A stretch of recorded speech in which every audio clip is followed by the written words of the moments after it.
Sister, ஆபரேஷனுக்கு தேவையான எல்லா arrangements பண்ணிட்டீங்கல்ல? X ray report வந்துருச்சா இல்லையா? எல்லா ரிப்போர்ட்டும் ரெடியாக இருக்குது டாக்டர். நீங்கள் ஒரு தடவை செக் பண்ணிட்டீங்கன்னா பேரண்ட்ஸ் கிட்ட பேசிடலாம் டாக்டர். நான் ஏற்கனவே கம்ப்யூட்டரில் எல்லா ரிப்போர்ட்ஸும் பார்த்துட்டேம்மா. நம்ம பயந்த மாதிரியே பையனுக்கு பல இடத்துல மல்டிபிள் இன்ஜுரிஸ் இருக்குது. அவங்க பேரண்ட்ஸ் கிட்ட இதை பற்றி நம்ம கிளியராக எக்ஸ்பிளைன் பண்ணிட்டு தான் சர்ஜரி ஸ்டார்ட் பண்ணணும். அவங்க வெளியில் இருந்தாங்கன்னா இமீடியட்டாக வர சொல்லுங்கள். லேட் ஆகிட்டு இருக்கு. சிண்டு சிண்டு சிண்டு சிண்டுக்கு என்னாச்சு டாக்டர்? தம்பி, என்னப்பா இது? பெர்மிஷன் இல்லாமல் இந்த மாதிரியெல்லாம் உள்ளே வரக்கூடாதுப்பா. உங்களை யார் உள்ளே விட்டது? முதல்ல வெளியில் போங்க. சிஸ்டர், சின்ன பசங்க கிட்ட கோவப்படாதீங்க. யாருப்பா நீங்க எல்லாரும்? எதுக்காக இங்க வந்திருக்கீங்க? டாக்டர், சிண்டு என்னோட தம்பி தான் டாக்டர். நாங்க எல்லாரும் ஒன்னா விளையாடிட்டு இருக்கும் போதுதான் அவன் மாடியில இருந்து கீழே விழுந்துட்டான் டாக்டர். அவனுக்கு என்னாச்சு டாக்டர்? அவனுக்கு எந்த ப்ராப்ளமும் இல்ல. அவன் ஏன் பேச மாட்டேங்கிறான்? ஓ, நீங்க எல்லாரும் தான் ஒன்னா விளையாடிட்டு இருந்தீங்களா? உங்ககிட்ட பேரண்ட்ஸ் எத்தனை தடவை சொல்லியிருக்காங்க மொட்டை மாடியில இருந்து எட்டி பார்க்க கூடாதுன்னு. இப்ப பாத்தீங்களா சிண்டுக்கு அடிபட்டு இப்படி கிடக்குறான். ஆமாம் டாக்டர், அவன் என்னத்தான் அவுட்டாக இருக்க சொன்னான். நான் மட்டும் அவுட்டாக இருந்தேன்னா அவனுக்கு இந்த மாதிரி நிலமை வந்திருக்காது டாக்டர். எங்கள் ஃப்ரெண்டுக்கு ஒன்றும் இல்லைன்னு உங்கள் வாயால் சொல்லுங்கள் டாக்டர். அதெல்லாம் என்னால் இப்போ சொல்ல முடியாதுப்பா. அவனுக்கு இப்போ ஒரு பெரிய சர்ஜரி நடக்க போகுது. நீங்கள் எல்லாரும் அது வரைக்கும் அவனுக்காக ப்ரே பண்ணிக்கோங்க. இப்போ எல்லாரும் வெளியில் போகிறீங்களா? பண்டி வா பண்டி, நம்ம எல்லாரும் வெளியில் போய் வெயிட் பண்ணலாம். பண்டி, இங்கே பாருங்கம்மா, இன்னும் ½ அன் ஹவரில் உங்கள் பையனுக்கு சர்ஜரி ஸ்டார்ட் பண்ண போகிறோம். சர்ஜரி ஸ்டார்ட் பண்ணுறதுக்கு முன்னாடி உங்கள் பையனோட கண்டிஷன் பற்றி தெரியணும் இல்லையா?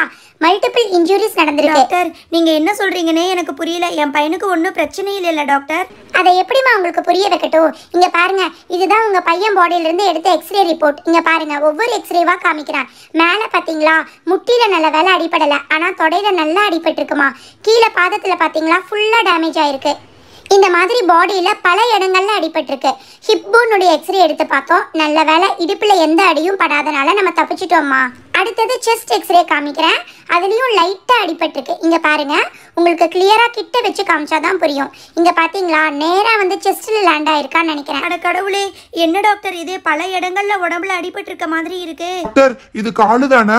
அவனுக்கு காலில் அடிபடாத மாதிரி தானே டாக்டர் இருக்கு. அப்புறம் எதுக்கு டாக்டர் எக்ஸ்ரே எடுத்தீங்க? இந்த மாதிரி பொதுவாக அடிபடும் போது நம்ம ஹோல் பாடி எக்ஸ்ரே எடுத்துருவோம். அப்போ தான் எங்கே அடிபட்டிருக்குன்னு நமக்கு கிளியராக தெரியும். நீங்கள் சொன்ன மாதிரி காலில் அடிபடலை, ஆனால் கையில் பாருங்க, நல்லா எலும்பு ஃபுல்லாக நொறுங்கியிருக்கு.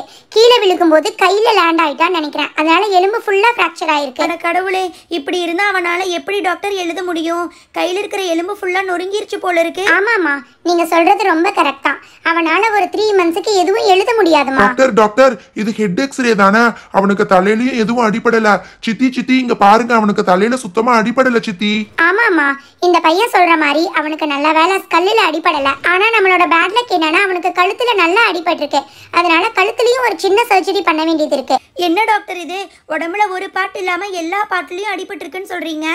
என்னம்மா பண்ண சொல்றீங்க? அவ்வளோ ஹைட்ல இருந்து விழுந்தா இங்க பாத்தீங்களா, ஷோல்டர்ல ரெஸ்டா இருக்கிறதால ஷோல்டரையும் ஒரு பக்கம் அடிபட்டிருக்கு. ஆமா டாக்டர், அவன் ஷோல்டர்ல தான் விழுந்தான்னு புஷ்பா சொன்னா. மல்டிபிள் இடத்துல இன்ஜுரிஸ் நடந்திருந்தாலும் கெட்டதுலேயும் ஒரு நல்ல விஷயம் என்ன தெரியுமாமா, நமக்கு மேஜரான போன்ஸ் எதுவுமே அடிபடலை. ரொம்ப மைனரான போன்ஸ் மட்டும்தான் அடிபட்டிருக்கு. ஃபார் எக்ஸாம்பிள் பார்த்தீங்கன்னா, முதுகெலும்புல அடிபடலை, தலையில் அடிபடலை, கை கால் இந்த மாதிரி தான் அடிபட்டிருக்கு. டாக்டர், அப்படின்னா நீங்கள் சொல்கிற மாதிரி சர்ஜரி பண்ணால் அவன் பழைய மாதிரி குணமாயிருவான்ல டாக்டர்? நீங்கள் பயப்படுறது எனக்கு புரியுதுமா, ஆனால் சர்ஜரி பண்ணி பார்த்தா தான் தெரியும். இங்கே வந்து அட்மிட் பண்ணதுலேருந்து சிண்டு வந்து கான்ஷியஸ்னஸ் வரவே இல்லை. அதை நினச்சா தான் எங்களுக்கு கொஞ்சம் பயமாக இருக்குது. என்ன டாக்டர் இது? எல்லாமே சின்ன எலும்பு தான் அடிபட்டிருக்குன்னு சொல்கிறீங்க, ஆனால் உங்கள் வாயால் ஒன்றும் இல்லைன்னு சொல்ல மாட்டேங்கிறீங்களே டாக்டர். இங்கே பாருங்கம்மா, இவங்க சிட்டிலேயே பெரிய டாக்டர். நீங்கள் இந்த மாதிரி பேசிகிட்டே இருந்தீங்கன்னா சர்ஜரி தள்ளி போயிட்டுருக்கோம். நீங்கள் முதல்ல 2 பேரும் வெளியில் போய் வெயிட் பண்ணுங்கள். ஆப்ரேஷன் முடிஞ்சதுக்கப்புறம் நாங்கள் கண்டிப்பாக உங்களை கூப்பிட்டு இன்ஃபார்ம் பண்ணுறோம். சிஸ்டர், ஆப்ரேஷனுக்கு தேவையான எல்லா இன்ஸ்ட்ருமெண்ட்ஸ் எடுத்துட்டீங்கல்ல? அப்படியே வைட்டல்ஸ் செக் பண்ணிடுங்க. டாக்டர், நான் ஏற்கனவே ஃபீவர், பிளட் ப்ரெஷர் எல்லாம் செக் பண்ணிட்டேன் டாக்டர். இருந்தாலும் ப்ரோட்டோகால் படி நம்ம சர்ஜரிக்கு முன்னாடி ஒரு தடவை செக் பண்ணணும். நீங்கள் ஃபீவர் எவ்வளோ இருக்குன்னு சொல்லுங்க. டாக்டர், ஃபீவர் 100 டிகிரிஸ் இருக்குது டாக்டர். நம்ம ஏற்கனவே மெடிசனில் இன்ஜெக்ஷன் கொடுத்துட்டு தான் இருக்கோம். ஓகேம்மா, அது நார்மல் தான். இந்த மாதிரி அடிப்படும் போது ஃபீவர் 100 இருக்கிறது நார்மல் தான். சரி, ஓகே. பிளட் ப்ரெஷர் எவ்வளோ இருக்குன்னு செக் பண்ணுங்க. இன்னைக்கு மார்னிங் செக் பண்ணும்போது ரொம்பவே ஹையாக இருந்துச்சு டாக்டர். பாடியில் பல இடத்துல அடிபட்டிருக்கு இல்லையா, அதனால யூஸ்வலாக பெயின் வரும்போது பிளட் ப்ரெஷர் அதிகமாக தான் இருக்கும். ஓகேம்மா, இப்போ வந்து 140 100 இருக்கு. இது கொஞ்சம் ஹை தான், பட் ஒன்றும் டேஞ்சர் கிடையாது. ஓகே, இப்போ நான் இன்ஜெக்ஷன் போடுறேன். டாக்டர், இப்போ நான் அடிப்பட்ட இடத்த ஃபுல்லாக க்ளீன் பண்ணிட்டுமா டாக்டர்? எஸ், சர்ஜரிக்கு முன்னாடி அடிப்பட்ட இடத்த ஃபுல்லாக க்ளீன் பண்ணிடுங்க. அதுக்கப்புறமா நம்ம ஸ்டார்ட் பண்ணிக்கலாம். கால்லையும் நிறைய இடத்துல அடிபட்டிருக்கு, கையிலையும் அடிபட்டிருக்கு பாருங்க. எக்ஸ்ரே ரிப்போர்ட் பக்கத்துலேயே வச்சுக்கோங்க. ஓகே டாக்டர், இந்தாங்க டாக்டர் லெக் எக்ஸ்ரே. ஃபர்ஸ்ட் நம்ம ஹெட்லேருந்து ஸ்டார்ட் பண்ணிடலாமா? சிஸ்டர், அந்த கர்டைன்ஸ் க்ளோஸ் பண்ணுங்க. வெளியில இருந்து பேஷண்ட்டுடைய பேரண்ட்ஸ் பார்த்துட்டு இருக்காங்க பாருங்க. என்ன டாக்டர் இது, சர்ஜரியை கம்ப்ளீட் பண்ணுறக்கே 2 ஹார்ஸ்க்கு மேலே ஆயிருக்கு. ஆமா சிஸ்டர், நிறைய இடத்துல இருக்கிறதால இந்த மாதிரி நம்ம பொறுமையா பண்ணும்போது லேட் ஆகத்தான் செய்யும். ஓகே, நீங்க இப்ப கட்டு போட்டுருங்க. ஓகே சிஸ்டர், சர்ஜரி நல்லபடியா முடிஞ்சிருச்சுன்னு அவங்க பேரண்ட்ஸ் கிட்ட இமீடியட்டா இன்ஃபார்ம் பண்ணிடுங்க. அவங்களால இப்போதைக்கு பார்க்க முடியாது. ஒரு 3 ஹார்ஸ் அப்சர்வேஷன்ல வைங்க. பையன் கண்ணு முழிச்சானா என்ன கூப்பிடுங்க. என்னது இது, டாக்டர் சொன்ன 3 ஹார்ஸும் முடிய போகுது, இன்னும் பையன் கண்ணு முழிக்கவே மாட்டேங்கிறானே. டாக்டர் கிட்ட இன்ஃபார்ம் பண்ணிடலாமா? எதுக்கு போய் டாக்டர் கிட்ட இன்ஃபார்ம் பண்ணிட்டு அப்படியே மற்ற பேஷண்ட்ஸையும் பார்த்துட்டு வந்துடலாம். அவங்க பேரண்ட்ஸ் கேட்டாங்கன்னா சங்கடப்படுவாங்க. அம்மா அம்மா அம்மா.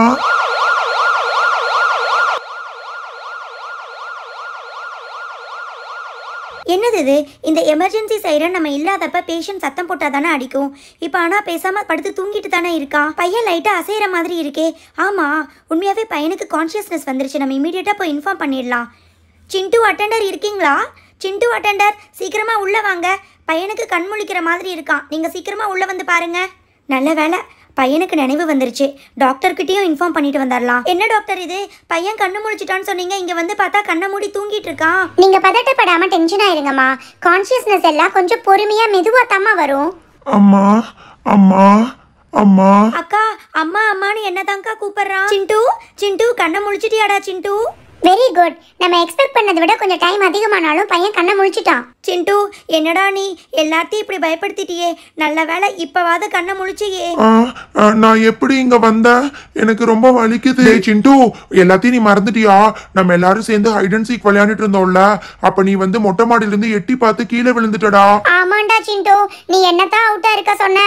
நான் மட்டும் அவுட்டா இருந்தேன்னா உனக்கு இந்த மாதிரி ஆயிருக்காதுடா சிண்டு. டே சிண்டு, நீ இப்போ தான் சரியாயிட்டல்ல. திரும்ப விளையாடும் போது நானே அவுட்டாக இருக்கேன், சரியா? இதுக்கு மேலே நீ அவுட்டாகவே இருக்க வேண்டாம். நீங்கெல்லாம் யாரு? எனக்கு உங்களை தெரியவே இல்லை. உங்களை இதுக்கு முன்னாடி நான் பார்த்ததே இல்லை.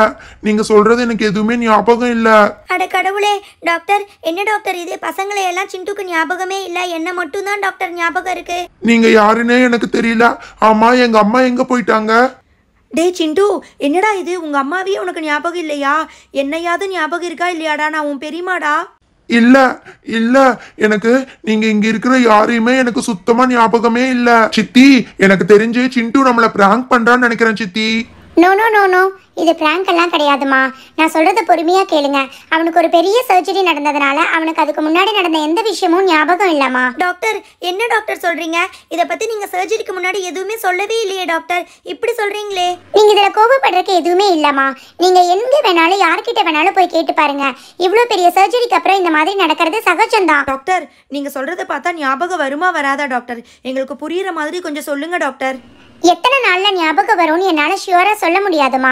இந்த மாதிரி ஜென்ரலா ஆபரேஷனுக்கு அப்புறம் மெமரி லாஸ் ஆகிற பேஷண்ட்ஸ் ஒரு வாரத்திலேயே சரியாயிருக்காங்க. சில பேர் ஒரு மாசத்துல சரியாயிருக்காங்க. சில பேர் ஒரு வருஷத்துல சரியாயிருக்காங்கம்மா. ஆமா, நீங்கெல்லாம் இங்க இருக்கீங்க. எங்க அக்கா வரலையா என்ன பாக்குறக்கு? நான்சி அக்கான்னு சொல்றான். நான்சி, இவனுக்கு அக்காவே இல்லையில. எனக்கு தெரிஞ்சு லில்லியத்தான் சொல்றான். ஆமா பண்டி, அவன் கீழே விழுந்தப்ப ஃபர்ஸ்ட் லில்லியை தானே பார்த்தா. நான் போய் லில்லியை கூப்பிட்டு வரேன். லில்லி லில்லி, இங்க பாத்தீங்களாமா? கீழே விழுகிறதுக்கு முன்னாடி அவனை பார்த்த ஏதோ ஒரு முகம் அவனுக்கு ஞாபகம் இருக்கு. கண்டிப்பா சீக்கிரத்துல குணமாயிரும்மா. என்ன டாக்டர் இது, ஒரு சிலர ஞாபகம் இருக்கு, ஒரு சிலர ஞாபகம் இல்லைன்னு சொல்றீங்க. சிண்டு சிண்டு, ஆர் யூ ஆல்ரைட் சிண்டு? சிண்டு, நல்ல வேலை சிண்டு, உனக்கு எந்த ப்ராப்ளமும் இல்ல. உனக்கு என்ன ஞாபகம் இருக்கா? நான் இவங்கள சொல்லல, வேற ஒரு அக்கா இருந்தாங்க, அவங்கள தான் சொல்றேன். மை காட் நான்சி, சிண்டுக்கு நம்ம யாருமே ஞாபகத்திலேயே இல்ல. அப்படின்னா வேற யாரோ அக்கா அக்கான்னு சொல்றானே, யாரா இருக்கும் நான்சி? அவன் மாடியில இருந்து கீழே விழுகிறதுக்கு முன்னாடி யாரோ ஒருத்தரை பார்த்திருக்கான். அவங்க ஃபேஸ் மட்டும் அவனுக்கு ரெஜிஸ்டர் ஆயிருக்கு. அது யாருன்னு உங்களுக்கு தெரியலையா? அந்த இடத்துலயே நான் இல்லையே டாக்டர். டே பண்டி, நீ யாவது ஞாபகப்படுத்தி சொல்லுடா. ஆண்டி, நான் ஒன்று பண்றேன் ஆண்டி. நான் போய் எங்க ஃப்ரெண்ட்ஸ் எல்லாத்தையும் கூப்பிட்டு வந்துடுறேன் ஆண்டி. நீங்க வெயிட் பண்ணுங்க. சிண்டு சிண்டு சிண்டு, பாவம், மாடியிலிருந்து அப்படியே கீழே விழுந்துட்டான் சிண்டு. அக்கா அக்கா வந்துட்டீங்களா? எனக்கு இந்த அக்காவை மட்டும்தான் ஞாபகம் இருக்கு. இந்த அக்கா பேரு பாத்தீங்களா, இந்த பொண்ணு ஞாபகம் இருக்கு. இந்த பொண்ணு யாரு? சிண்டுவுடைய அக்காவா இல்ல ஃப்ரெண்டா? டாக்டர், இந்த பொண்ணு பேரு புஷ்பா டாக்டர். இவ எங்க பக்கத்து வீட்டு பொண்ணு. சிண்டுக்கு அக்கா எல்லாம் இல்ல டாக்டர், வயசுல பெருசுங்கிறதுனால அக்கான்னு சொல்றேன். ஏமா, இந்த பையன் மாடியில இருந்து கீழே விழுகும்போது நீ அங்கதான் இருந்தியா? அவன் விழுகிறத நீ பார்த்தையாமா? ஆமா டாக்டர், நான் நல்லா பார்த்தேன். அவன் வந்து இவங்களை கண்டுபிடிக்கிறதுக்காக எட்டி பார்த்துட்டு அப்படியே கீழே விழுந்துட்டான் டாக்டர். என்னத்தான் பார்த்தான்? பாத்தீங்களா, கீழே விழுகிறதுக்கு முன்னாடி அவன் கடைசியா இந்த பொண்ணோட முகத்தை தான் பார்த்திருக்கான். அதனால அந்த பொண்ணோட முகத்தை தவிர வேற யாரோட முகமும் ஞாபகம் இல்ல. ஆனா நீங்க பயப்படாம இருந்தீங்கன்னா கண்டிப்பா அவனுக்கு எல்லாமே ஞாபகத்துல வந்துடும். சிண்டு, என் ஆசாசியா அம்மா அம்மான்னு சுத்தி சுத்தி வருவியேடா. இப்ப என் முகம் கூட ஞாபகம் இல்லைன்னு சொல்றியேடா. ஏன்டா இப்படி பண்ற? நான் சொல்கிறேனேன்னு தப்பாக நினைக்காதீங்கம்மா. இந்த மாதிரி பேஷண்ட்டை சுற்றி அழுதுகிட்டே இருந்தீங்கன்னா அவனுக்கு இன்னும் ப்ராப்ளம் தான் ஆகும். நீங்கள் ஹாப்பியாக இருந்தீங்கன்னா தான் அவனுக்கு ஞாபகம் சீக்கிரத்தில் வரும். ஆண்டி நீங்கள் கவலைப்படாதீங்க, சிண்டுவை நான் பத்திரமா பார்த்துக்கிறேன். அவனுக்கு பழச எல்லாத்த பற்றியும் சொல்லி எல்லாத்தையும் ஞாபகப்படுத்திடுறேன். சிண்டு நீ கவலைப்படாத. டாக்டர், இன்னைக்கு டிஸ்சார்ஜ் பண்ணலான்னு சொன்னீங்க. டிஸ்சார்ஜ் பண்ணி கூட்டிகிட்டு போயிடலாமா டாக்டர்? நான் நல்லா பார்த்துக்குவேன் டாக்டர். நீங்கள் நல்லா பார்த்துக்குவீங்கன்னு எனக்கு தெரியும்மா. சிஸ்டர், நான் சொன்னது ரெடியாக இருக்கா? சீக்கிரமாக போய் எடுத்துகிட்டு வாங்க. Everything is ready doctor. நான் போய் அதோட சேர்ந்து ரிப்போர்ட்ஸையும் கலெக்ட் பண்ணிட்டு வந்துடுறேன் டாக்டர். ஏய் பண்டி, அங்க பாரு அந்த சிஸ்டர் என்ன எடுத்துட்டு வராங்கன்னு. என்ன பண்டி இது, வீல் சேர் எடுத்துட்டு வந்திருக்காங்க. அப்படின்னா சிண்டுவால இனிமேல் நடக்கவே முடியாதா? ஐயோ டாக்டர், சிண்டுக்கு சர்ஜரி பண்ணதுக்கு அப்புறம் கால் சரியாயிருச்சுன்னு சொன்னீங்க. இப்ப பார்த்தா வீல் சேர் எடுத்துட்டு வந்திருக்கீங்க. அப்படின்னா இனிமேல் வீல் சேர்ல தான் இருக்கணுமா? கடவுளே, என்ன டாக்டர் இது? அவனுக்கு சர்ஜரி பண்ணதுக்கு அப்புறம் கால் சரியாயிருச்சுன்னு சொன்னீங்க. இப்ப பார்த்தா இதுல உட்காரணும்னு சொல்றீங்க. நீங்க பயப்படுற மாதிரி இது பெர்மனன்ட் இல்லம்மா. அவனுக்கு சர்ஜரி பண்ண இடத்துல ரொம்ப புண்ணா இருக்கும் இல்லையா, அது ஆடுற வரைக்கும் ஜஸ்ட் 1 மந்த் இதை யூஸ் பண்ணா போதும். 1 மந்த்துக்கு அப்புறம் நீங்க வீல் சேர் இல்லாம நார்மலா பிராக்டிஸ் கொடுத்தீங்கன்னா அவன் சீக்கிரத்துல சரியாயிடுவான். என்ன டாக்டர் இது? கண்டிப்பா 1 மாசத்துக்கு அப்புறம் இதுல இருக்க வேண்டியது இல்ல, நடந்துருவான்ல டாக்டர்? 1 மாசம் கழிச்சு நீங்களே வீல் சேர் வேணும்னு கேட்டீங்கன்னா கூட நான் கொடுக்க மாட்டேம்மா. அவன் நடக்க ஆரம்பிச்சானா தான் அவனுக்கு சரியாகும். இங்க பாருங்க கிட்ஸ், நீங்க யாரும் பயப்பட தேவையில்லை. உங்க ஃப்ரெண்டுக்கு கண்டிப்பா கம்ப்ளீட்டா கியூர் ஆயிடும். அது வரைக்கும் நீங்க எல்லாரும் அவனை சுத்தி ஹாப்பியான விஷயங்களை பத்தி மட்டும் தான் பேசணும். ஓகே டாக்டர், நாங்க இதுக்கு மேல கண்டிப்பா கவலைப்படாம அவனுக்கு ஃபுல்லா பழைய விஷயங்களை பத்தி சொல்லி ஞாபகப்படுத்துவோம். பாத்தீங்களா கிட்ஸ் எல்லாரும் நல்லா ஹாப்பியா இருக்காங்க. ஆமா, அந்த இன்னொரு பொண்ணு புஷ்பா இல்லையா? டாக்டர் டாக்டர், நான் இங்கே தான் இருக்கேன். நான் சிண்டு பக்கத்துலேயே தான் இருப்பேன். சிண்டு நீ கவலைப்படாத, உன்னை எல்லா இடத்துக்கும் நானே கூட்டிட்டு போறேன். சிண்டு இப்போ வீட்டுக்கு போலாமா? சிண்டு, டிஸ்சார்ஜ் ஆகிறதுக்கு ரெடி ஆயிட்டீங்களா? வீட்டுக்கு போய் ஃப்ரெண்ட்ஸை எல்லாம் பார்க்கணும்ல. ஓகே டாக்டர், நான் வீட்டுக்கு போறேன். நான் கொஞ்சமா ஹெல்ப் பண்றேன். அப்படியே எந்திரிச்சு வீல் சேர்ல உட்காருறீங்களா? வெயிட், பொறுமையா நானே எடுத்து உட்கார வைக்கிறேன். வேற யாரும் ஹெல்ப் பண்ண வேண்டாம், நான் மட்டும் எடுத்து அவனை வீல் சேர்ல உட்கார வைக்கிறேன். That's all, very good. அப்படியே உட்காருங்க. என்ன சிண்டு, உனக்கு இந்த வீல் சேர் கம்ஃபர்டபுளா இருக்கான்னு செக் பண்ணி சொல்லு. நல்லா இருக்கு டாக்டர். பட்டன் பிரஸ் பண்ணா ஃப்ரண்ட்ல போகுது. இந்த வீல் சேர் பேக்ல கூட போகுமா?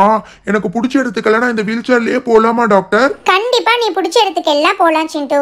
ஓகேம்மா, உங்களுக்கு எதுவும் டவுட் இல்லை இல்லையா? இந்த டேப்லெட் மட்டும் ரெகுலரா கொடுங்க. 3 வேளையும் கொடுங்க. மார்னிங் 1, லஞ்ச்ல 1, டின்னருக்கு 1. 2 வீக்ஸ் கண்டினியூஸா கொடுங்க. 2 வீக்ஸ்க்கு மேல பெயின் இருக்காது. அதனால மெடிசன் நீங்க ஸ்டாப் பண்ணிடலாம். உங்களுக்கு வேற ஏதாவது டவுட் இருக்கா? ஓகே டாக்டர், அதுக்கடையில் ஏதாவது பெயின் வந்துச்சுன்னா திரும்ப வரலாமா டாக்டர்? நான் உங்களுக்கு கொடுத்துருக்கிறதே பெயின் கில்லர் தாம்மா. இதை சாப்பிட்டீங்கன்னா தம்பிக்கு கண்டிப்பாக பெயின் வராது. அப்படி சப்போஸ் வந்துச்சுன்னா நீங்கள் எனி டைம் ஹாஸ்பிட்டலுக்கு வரலாம். அது மட்டும் இல்லை, சிஸ்டர் கிட்ட என்னுடைய பர்சனல் நம்பர் இருக்குது, வாங்கிக்கோங்க. நீங்கள் எனி டைம் யோசிக்காமல் என்னை கால் பண்ணலாம். ஓகேவா? கேட்ஸ், உங்களுக்கு தெரியும்ல, இனிமேல் மொட்டை மாடியிலிருந்து யாரும் எட்டி பார்க்கக்கூடாது. ஓகே, செக்கப்புக்கு வரும்போது நீங்கள் எல்லாரும் வரக்கூடாது. சிண்டுவும் அவங்க அம்மாவும் மட்டும்தான் வரணும். பாய் கேட்ஸ். சிண்டு நீ கவலைப்படாத சிண்டு, உனக்கு எங்கே போகணும்னு சொல்லி நானே கூட்டிகிட்டு போகிறேன். அப்படி உனக்கு சொல்ல தெரியலனா கூட உன்னோட ஃபேவரட் பிளேசஸ்க்கெல்லாம் நானே கூட்டிகிட்டு போனால் உனக்கு எல்லாமே ஞாபகத்துக்கு வந்துடும் சிண்டு. அக்கா நீங்க வேண்டாங்க்கா. புஷ்பாக்காவே என்ன தள்ளட்டுமா? Oh, I'm really sorry Chintu. Pushpa, சிண்டுவை நீயே தள்ளுறியா? If you don't mind. பாவம் சிண்டு நீ தான் தள்ளணும்னு சொல்கிறான். எனக்கு இதெல்லாம் ஒரு ப்ராப்ளமே இல்லை சிண்டு. உனக்கு ஐஸ்கிரீம்னா தான் ரொம்ப பிடிக்கும், எனக்கும் பிடிக்கும். நம்ம 2 பேத்துக்கு எப்பவுமே ஸ்ட்ராபெரி ஃப்ளேவர் தான் பிடிக்கும். நான் உன்னை ஐஸ்கிரீம் கடைக்கு கூட்டிட்டு போறேன் சிண்டு. ஏ பண்டி, என்ன பண்டி இது? நம்மளெல்லாம் சுத்தமா ஞாபகம் இல்லைன்னு சொல்றான். ஆமா நான்சி, எனக்கும் அதை நினைச்சாதான் வருத்தமா இருக்கு. சரி பரவாயில்ல, அவனுக்கு